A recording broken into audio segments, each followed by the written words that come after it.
Good Monday morning, vinyl community. It's Glen Kellaway coming to you from the basement. It's time for the weekly wrap up.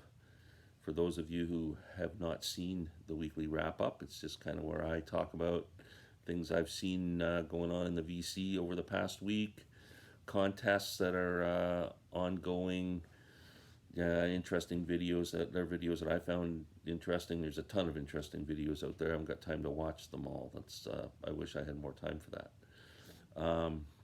Yeah, so talk about new records that have come into the basement and sports and whatever else. Sometimes there's a segment called "Get Off My Lawn" where Cranky Glenn comes out. There might be one today. Okay, so what a big week. Father's Day yesterday, so happy belated Father's Day to all the fathers out there.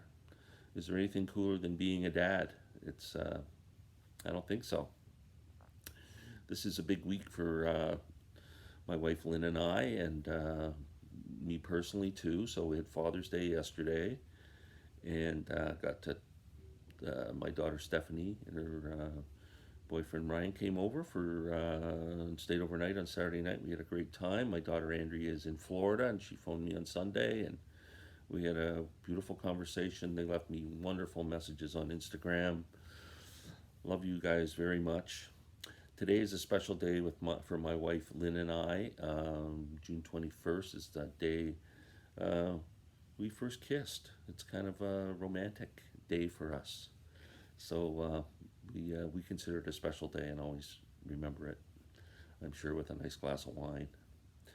Um, Wednesday is my birthday, number 68, 68th birthday. Man, closing up to 70 real fast. It's crazy. And then Saturday is Lynn and my anniversary. We were married in 1999, so 22nd anniversary. I hate math. Um, yeah, it's been amazing. I have the most incredible wife. I love you. Um, yeah, so it's been a busy. It's going to be a busy week. I kind of canceled a bunch of videos this week. I was going to do one with Sam St. John, and Lisa Tedesco and I were going to do a bass to bass video, and Jack, my nephew at Jack's Stereo Experience, we were going to do one on Pink Floyd, and I just kind of said, hey man, I got to wait till next week. It's just too much.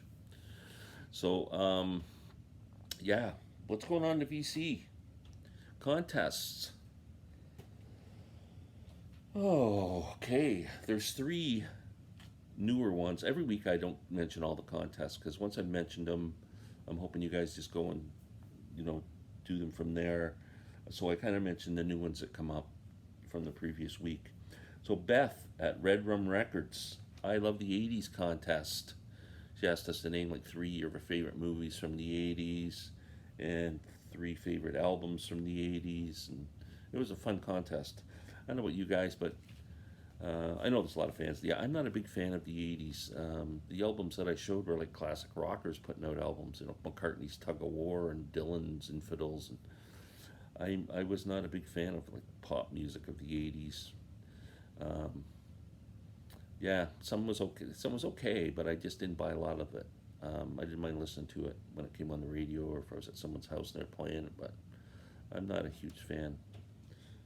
Um, that was the MTV generation, kind of, right? I guess the '80s would be the height of MTV. Uh, Live Aid was in the '80s, which was cool. I was really busy playing my banjo in the '80s. I was playing in a band, and yeah, I just had my focus on a lot of other things, raising kids, that stuff. Okay, so Red Rum Records. I love the '80s. Chris, Rekkid Talk. You got any new Rickids? Record Talk with Chris. This was a challenging video. 7 continents. You had to name an album from 7 different continents. Oh man. So I did okay up until Antarctica. And then you're going to have to watch and see how I stretched that one out. I just barely squeezed it in. Chris accepted it, but it was pretty bad. And Vinyl Talk with Tavis. Tavis is a cool dude. Songs about summer. Summer's here, man. They always make you happy, songs about summer. Videos I've been watching. Videos. I found a new channel. It's not a new channel, but it's new to me.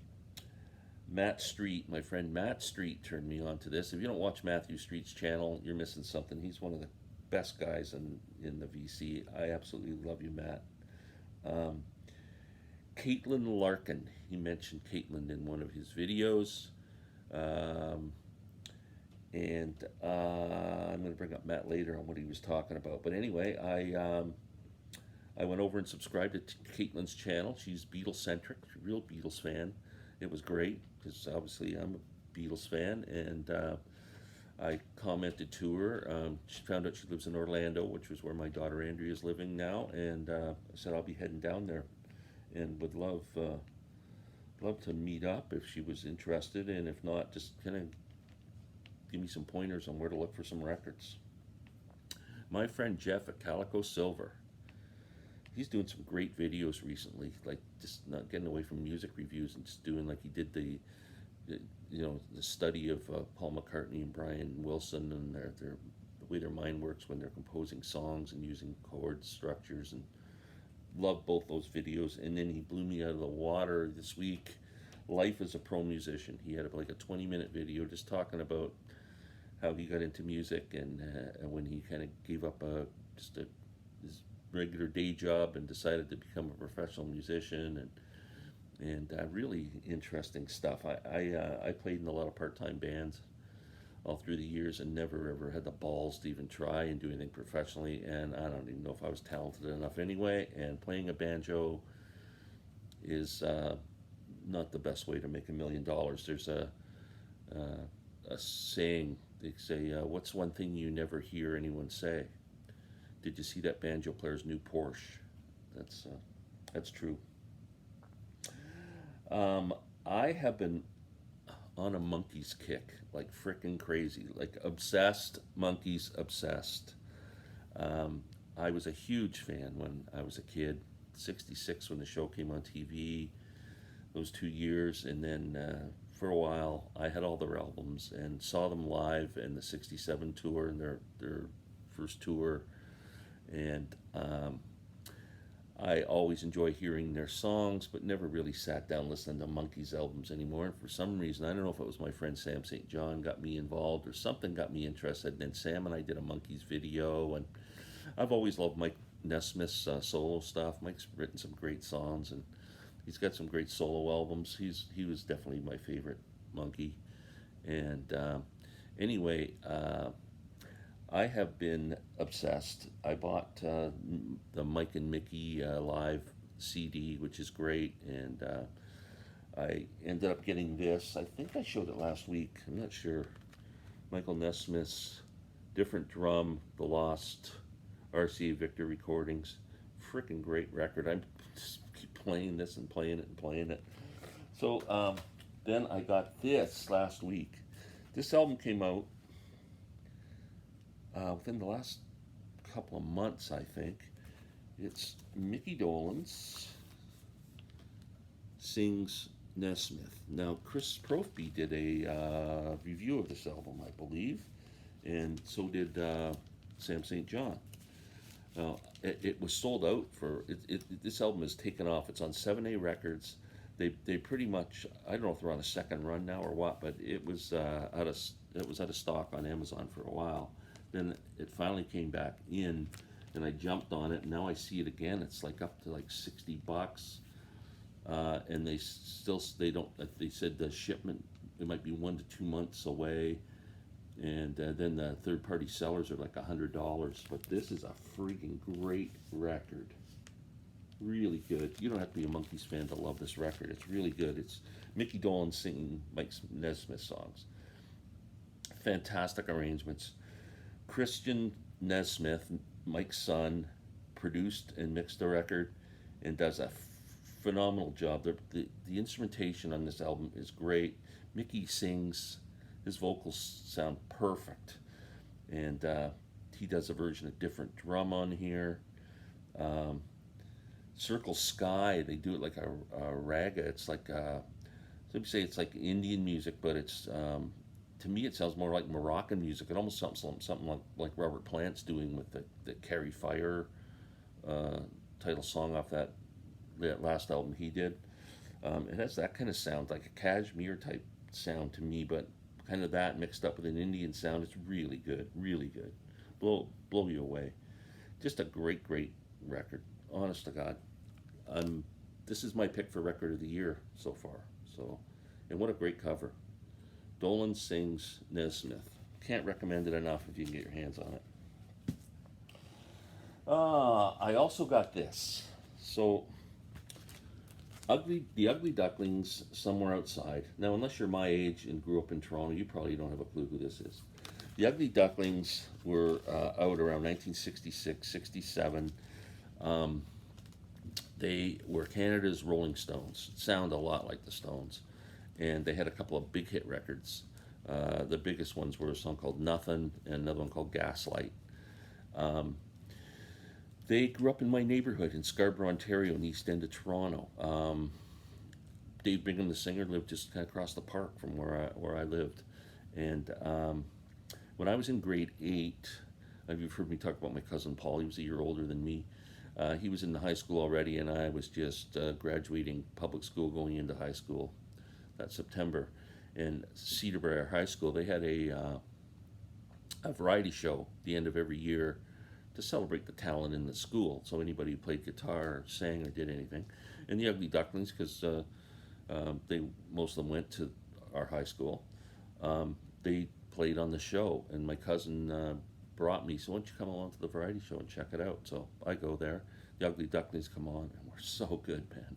It was just like seeing, they were so good. I can't tell you how amazing they were. And this was their first album called Somewhere Outside. It's a great record. It was out of print for so long and sold for a ton of money. It's been reissued. And if you like garage rock, if you like Stone, like mid '60s Stone stuff, early Stone stuff, you will love this frickin' album. Yorktown record label, beautiful colored vinyl. It sounds really good too. Great album. The Ugly Ducklings, Somewhere Outside. Grab it if you can. I highly recommend it. What else is going on? Bob Dylan concert coming up on the internet. It's called something Kingdom. I can't remember. Go to Bob Dylan's website and you'll see it come up. It's $25 US for an intimate concert with Bob Dylan. It says where he's going to sing songs throughout his career. This is his only live performance because of COVID and everything. I'm hoping he's going to come out on tour again once it's safe to do so. But this is going to be amazing. I think it's July 12th. Go on Bob Dylan's website and check it out. It's called, man, I should have written it down. Something Kingdom or Kingdom something. But yeah, Bob Dylan live on the net. Going to be amazing. Sports. I'm sorry. I know a lot of you probably aren't hockey fans, but I got to go on. I did my rant on the Montreal Canadiens last week. I'm sure you all know how I feel about them. So it was tied 1 game apiece going back to Montreal. The third game, Las Vegas is up 2-1 with like a minute to go.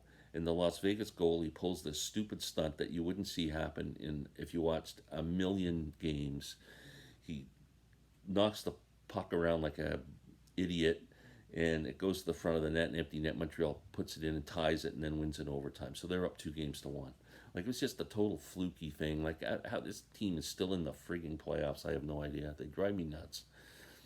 So last night, they were up Montreal was up 1-0 in the third period, and Vegas comes back and scores, and they win a minute into overtime. So it's 2-2 going back to Vegas, and I think the Habs are out in 6. They should have been out in 5. It should be 3-1 Vegas right now, except for that stupid goal.